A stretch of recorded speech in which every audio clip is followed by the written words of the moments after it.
Hola, ¿la vida humana tiene algún propósito? ¿Tiene un sentido? ¿Vinimos al mundo por una razón, con una misión en especial? ¿O simplemente existimos y eso es todo lo que hay? Pues bueno, esas son algunas de las preguntas que intentaremos dilucidar. No podemos decir que responder en esta segunda clase de existencialismo para la clase de filosofía, valga la redundancia. Mi nombre es Jimmy Pineda, profesor de Filosofía y Letras, y bienvenidos a esta clase de Jean-Paul Sartre. Jean-Paul Sartre es un filósofo francés, nace en 1905, muere en 1980, es quizá uno de los máximos representantes del existencialismo. También cuando se habla de esta corriente se habla de Søren Kierkegaard, se habla de Martin Heidegger, pero principalísimamente siempre haremos una inevitable revisión de la literatura y la filosofía de este escritor francés al que le debe el existencialismo mismo en sus días de hoy algunos de sus grandes apuntes, o más bien el causante de realzar algunos de los grandes axiomas de esta corriente de pensamiento. Tendríamos que decir que para este hombre el ser humano tiene conciencia. La ponemos nuevamente en el ejemplo de la silla que ya habíamos visto en el video anterior. La silla aparece en el mundo porque hay alguien que puede pensarla. Surge de una idea, y a esa idea, que primero es un ente racional, aparece después, gracias a la mano del hombre, a la acción humana en el mundo.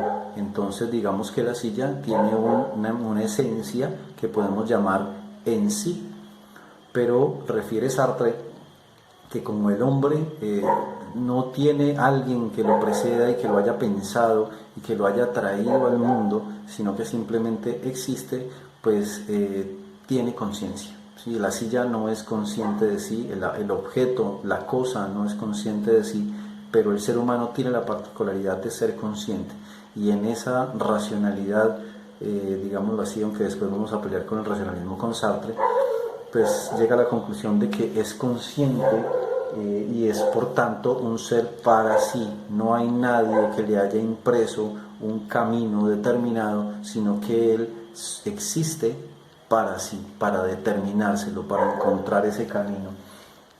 Dice Sartre que por tanto pues el hombre es un ser indefinido y se construye todo el tiempo a través de sus decisiones y de sus actos. Aquí tendríamos entonces que darnos cuenta que el determinismo no es posible dentro de la filosofía de Sartre. Esa idea medieval, de alguna manera, que hay un propósito que determina al hombre, o incluso a nivel cosmológico, que el universo está determinado, pues para Sartre no tiene sentido. Es la existencia, es llegar a vivir lo que empieza a generar esa esencia que después ya analizaremos a continuación. Dicen la gran mayoría de los textos, ¿sí?, analíticos de Sartre, que es ateo. Bueno, se mueven en las nociones entre el ateísmo y el agnosticismo. Incluso hay algunos que piensan que definitivamente no es ateo. Sin embargo, hay unas proclamaciones que nos dicen que efectivamente considera que no hay un Dios y por tanto la vida del hombre carece de propósito predefinido. Al no haber un creador, al no haber un Padre eterno, no hay un antes de la existencia misma. Eso quiere decir que lo que decíamos anteriormente, no venimos a cumplir una misión. Esto hace que tenga libertad total de elegir. Si no venimos a cumplir y no tenemos una determinación, entonces estamos en absoluta libertad de escoger qué vamos a hacer con nosotros en la vida. Entonces venimos al mundo, eso es clarísimo, y lo segundo, luego creamos un propósito y una esencia, no al revés, que es como normalmente se pensaba desde las otras corrientes filosóficas. Después habría que decir que el hombre está condenado a ser libre.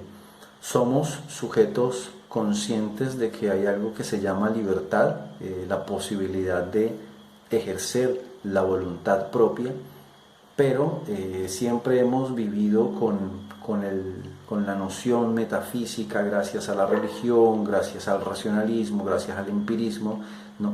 De que hay un porqué, ¿sí?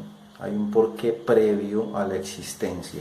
Pues bien, si no hay Dios, no hay gobierno, no hay sociedad que pueda determinar los propósitos del hombre, es el hombre el responsable de esas acciones que acomete en su historia llamada vida.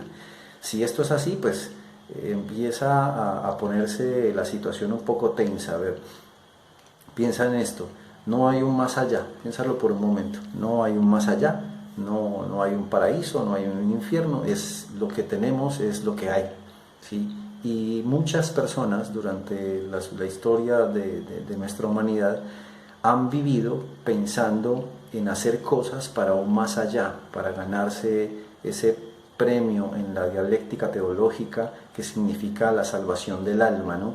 Pues bien, ¿no? Sartre va a ser un poco más crudo y va a decir que nosotros somos libres de elegir porque nadie nos ha determinado, por tanto no hay Dios, ni gobierno, ni sociedad que pueda determinarnos a nosotros.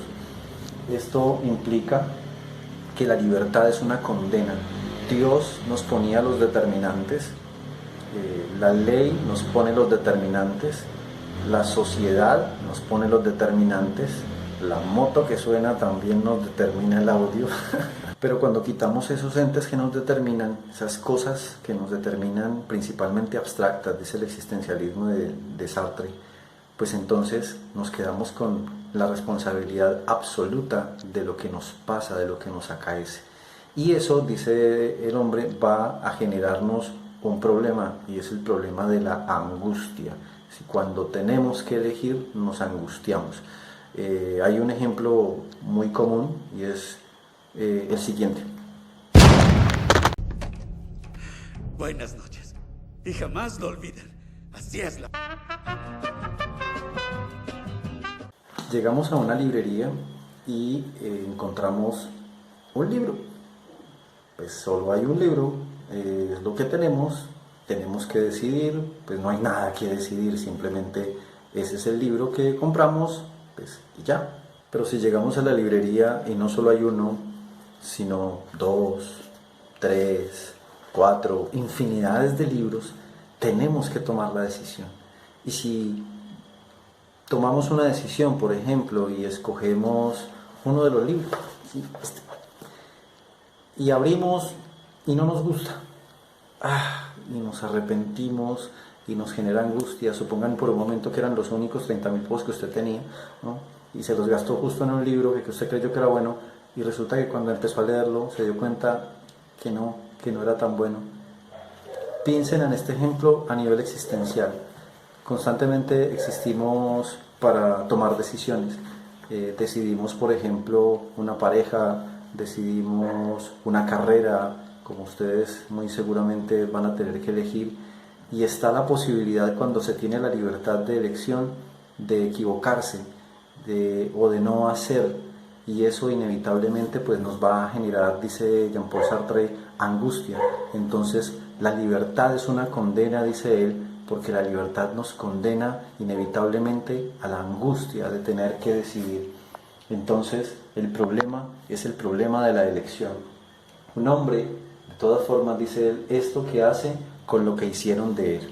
Acepta de todas formas que hay algo que sí está por fuera de nuestra libertad, que son, por ejemplo, el lugar de nacimiento, el sexo, la raza, la familia, la crianza que nos dieron. Eso está por fuera de nuestra elección.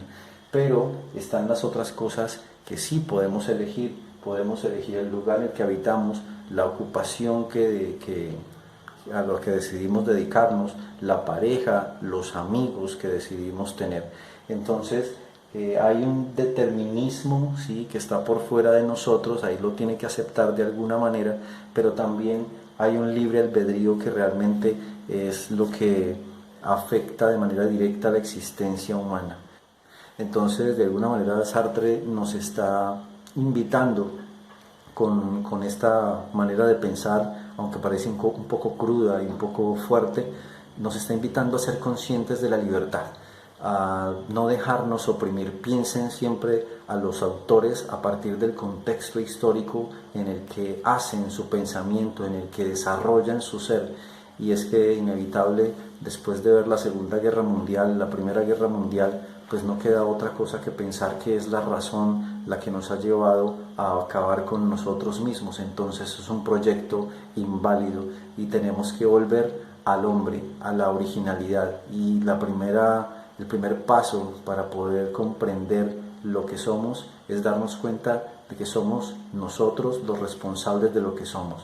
Hay que ser libres conscientemente, hay que ser responsables consigo mismo y con el otro inevitablemente, porque también es un individuo con conciencia.